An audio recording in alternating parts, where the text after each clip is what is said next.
Well, APD Chief Joseph Chacon has spent many years of his career protecting and serving the streets of Austin, Texas. I'm going to walk my photographer over here so you can see the roof of the gas station is peeled off. My question to you is, if you don't live here in the city of Austin, how do you know or feel this is what's best for Austin? You know, we continually have to address city of Austin issues. My photographer will kill the lights, and you can see even with those added measures, it is still pretty pitch black out here. I spoke with some homeowners who live out here in the Quail Hollow neighborhood, and they tell me they're a bit frustrated with these incoming water restrictions, and they hope things can get back to normal soon. I want to show you this tree branch here. Oh my goodness, it's so cold, it's causing my nose to run, but you can see that the thick ice has formed on this limb here, and that's what's causing these limbs to come crashing down. Well, Hema, an Austin activist says that this plan came as a surprise to Austin City Council, and some Austinites are worried that since DPS won't have to abide by city laws, that may discredit certain policies put in place by voters. Detectives are out here trying to piece together information to find out what happened. You can see they have roped off the area with crime scene tape. Crews are out here working to clean up the mess that Ian left behind. As we've been driving around St. Johns County, people seem to be returning to normalcy and bouncing back from the storm. I'm going to bring in Mr. John, who was here at the scene when this all started to unravel, just to kind of give us his personal account. Can you tell us what happened? CBS Austin's Paige Hubbard is continuing our team coverage tonight. She was one of the first people here when the shooting happened this afternoon. She heard from newly appointed interim police chief Robin Henderson and multiple eyewitnesses. Paige. Adela, Chief Henderson says one of the two people who were killed was the suspect. Right now, it's not known the relationship between the suspect and the victim, and we're also told that there is no threat to the public at this time. I was able to hear from some eyewitnesses, one who was directly across in a different store from where the shooting took place. We all just kind of started panicking. 25-year-old Aravia Godoy hunkered down in Barnes & Noble Thursday afternoon as Austin police responded to an active shooter call at a shopping center near 183 and Great Hills Trail in North Austin. APD Interim Chief Robin Henderson says 911 dispatchers received a shots fired call around 5 p.m. While responding, there was information received that multiple shots had been fired in the shopping center. Additional calls then came in reporting that one person had been shot. By 5:11, APD, Austin Travis County EMS, DPS, and other agencies responded to the scene. After investigating, 5 victims were identified, 2 who were shot dead and 1 who suffered life-threatening injuries was taken to the hospital. The other 2 were checked out for minor injuries unrelated to the shooting. It was our officers that initially arrived on scene that ran towards danger, towards an unknown threat, to help the victims and ensure no others were harmed. Godoy says even though the shooting didn't happen in the store she was in, the situation was too close for comfort. It's very traumatizing, and I'm just glad that everybody was safe. Kim Coleman lives just a mile away from where the tragedy happened and finds it appalling that this crime occurred in the middle of the day. It's so disheartening because it feels like it's not safe anywhere. APD is also asking the public to submit any photos or videos of today's shooting. We'll post a link on our website where you can submit that information. Chief Henderson also offered her condolences to the victim's family and the eyewitnesses who witnessed today's tragedy. And this is an ongoing investigation, so we'll be sure to keep you updated on air and online as we learn more. Reporting live in North Austin, Paige Hubbard, CBS Austin News. How much longer are we supposed to put up with your petty, vindictive, racist, and sexist actions that you pretend are leadership? Those bananas sat up there for 2 hours. We could not even see the mayor's face. When he spoke, we saw bananas.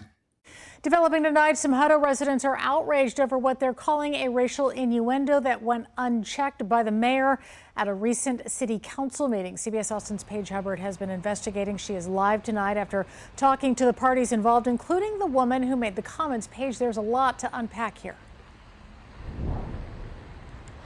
It really is, Adela, and all of this is stemming from a city council meeting last week when a woman made an analogy using bananas and a monkey. Now, some tell me they feel her comments lacked cultural sensitivity and feel it's continuing a pattern of racism and discrimination.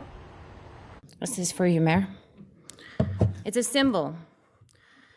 And I'm one of the many monkeys who keep trying to climb the ladder for bananas, regardless of how many times other monkeys try to pull me down and beat me up. That's the moment that has some members of the Hutto community feeling shocked. Just because you can do something doesn't mean you should do something. Disappointed. This community is a community of people of color, and yet you insult one section of your community. I didn't get it. And angry. It's haunting, it's taunting, it's harassing. It's the same as going to work and having a noose hanging at your desk, having bananas and a monkey sitting where you reside to do the work. A black man, nor a black woman, nor any other citizen should be subject to that. While addressing council members during a city council meeting last Thursday, Nicole Calderon, a citizen who has run for public office in the past, offered Mayor Mike Snyder a monkey banana stand with the hanging fruit. Do you want your bananas? Can I bring them up there? Sure. Some say it was a thinly veiled racist trope comparing black people to monkeys. If that comment had been racially spurred, it probably wouldn't come out of my mouth. I would probably not have gone up there. Calderon tells us she was aware of the racial implications, but says she intentionally wrote her remarks in an inclusive manner and was only using it as an example the mayor previously gave about striving for a better Hutto. I think that knowing what I know now, that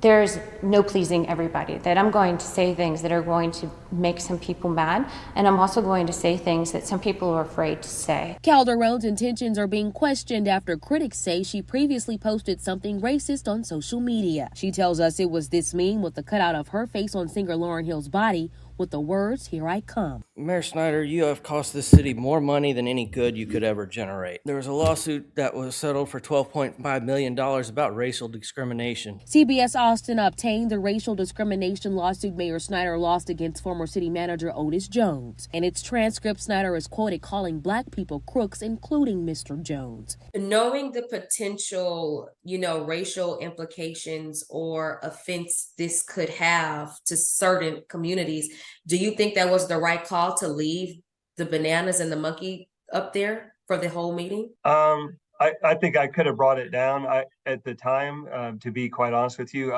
because there was no racial remarks made, nothing about any council member, nothing like that was made. I didn't take it as a reason to do anything with it right then and there. Looking back, if I would have known people would view this as something different than what I think she was trying to portray, the obvious decision would have been, to move it off of the dais. Being attacked, being torn down because of a racial undertone, it hurts. I feel like it reminds you of, where we're trying to get away from. At-large Hutto Council member Brian Thompson says Hutto has come a long way and is proud of its progression, but thinks the token given to the mayor highlights there's still work to be done and feels Snyder should issue an apology. I hope that this incident, we learn from it, we correct the wrongdoings, and we move forward in a positive way.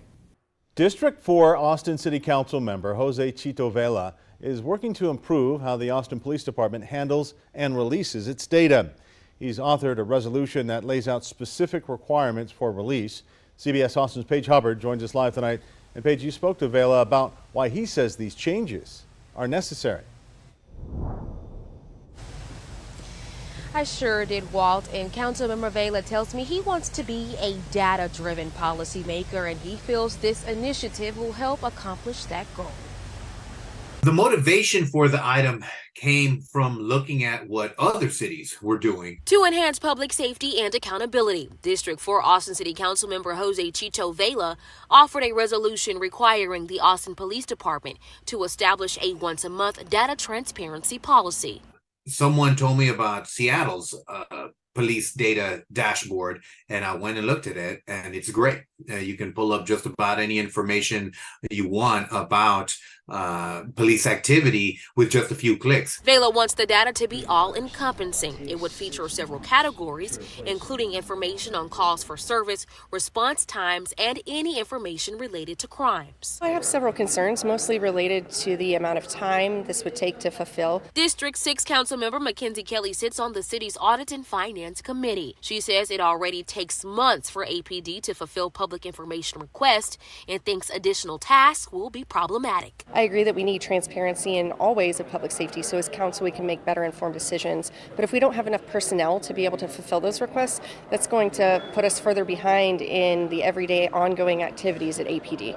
What's your response to that? First of all, the Austin Police Department wants this type of dashboard available to the public. The police department is drowning in open records requests that right now they're having to pull this data kind of request by request. That's taking up a lot of time. That's created a real big backlog. Vela feels the policy would benefit APD by making information readily available.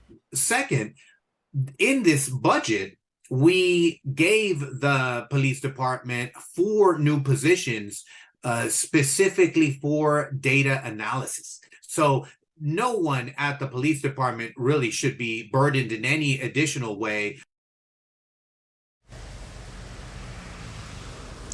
Now, tomorrow, Austin City Council is expected to vote on Councilmember Vela's resolution. We did reach out to APD, and they tell us they typically don't comment on matters before City Council takes action. So we'll just have to see what's the outcome of tomorrow's meeting. Reporting live outside of City Hall, Paige Hubbard, CBS Austin News.